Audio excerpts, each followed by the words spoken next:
The Spherical Chain Chomp is back with yet another pinball game, and that game is Pinball, this time for your Intellivision, featuring all sorts of neon pixelated glory. Let's go ahead and take Pinball, let's pop it in my Intellivision, and see how it holds up today. Let's go to the game.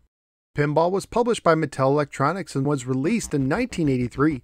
The manual opens with the following: outscore an opponent, or top your own best pinball score. There are 3 screens, each with a different playing setup. You try to work your way up from screen to screen on the same ball, get careless and you fall back again. 5 balls each turn. Extra ball and bonus points for the big winners. Aim for targets, bounce off the bumpers. As an arcade pinball, the trick is to keep each ball ringing up points as long as you can.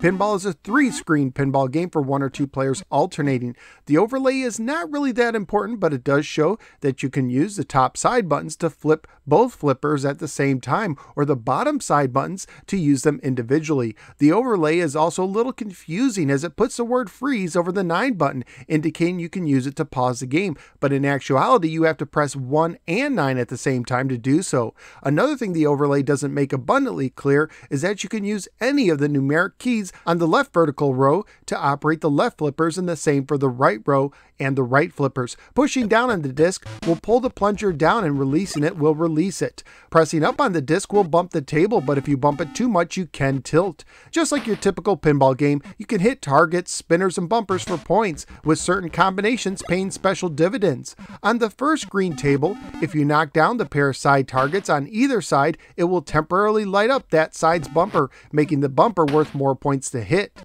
Entering one of the notches on either side will activate a lane guard for that side that will be good for 3 hits. If you knock down all the tombstones on the upper left portion, something that looks like a red lantern will appear.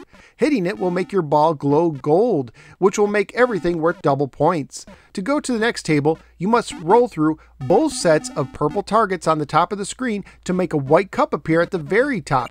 Entering the white cup will send you to the second red screen. On the second screen, you could try to spell out the word pinball on top for extra points. You can also try to hit all the drop targets on the left to put a moving target in the field, which is worth 25,000 points if hit. If your ball touches the claw on the right side, it will light up one of the bumpers. To go to the third table, you must knock down the 2 drop targets on the right and then enter the white cup on the top of the screen.